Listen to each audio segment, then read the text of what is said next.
In today's video, I'm going to teach you how to control who can send you chat requests. If you've ever felt overwhelmed by random messages or just want a bit more control over who can contact you, this setting is exactly what you need. I'll walk you through it step by step in a simple and clear way so you can adjust your chat preferences in just a few moments. First, start by opening the app or website where your account is logged in and make sure you're on the main home screen. From here, you'll need to go to your profile. Usually, you can find your profile icon in the top corner of the screen, often showing your picture or an avatar.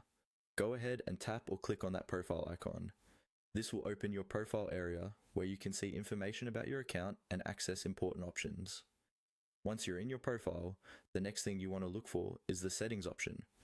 This is typically represented by a gear or cog icon, or it may simply say settings.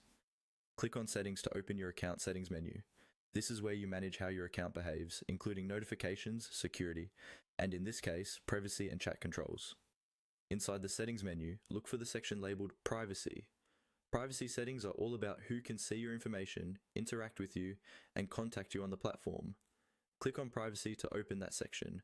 Take a moment here if you'd like to glance at the other privacy options, since this is usually where you can also fine-tune things like profile visibility and other safety controls.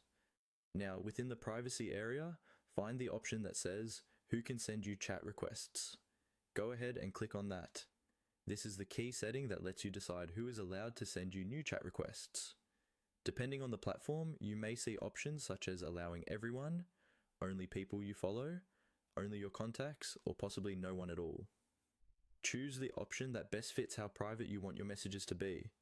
After selecting your preferred option, your changes are usually saved automatically, but if you see a save or confirm button, make sure to click it. That's all there is to it. You've now taken control over who can send you chat requests, helping you reduce unwanted messages and keep your inbox focused on the people you actually want to hear from.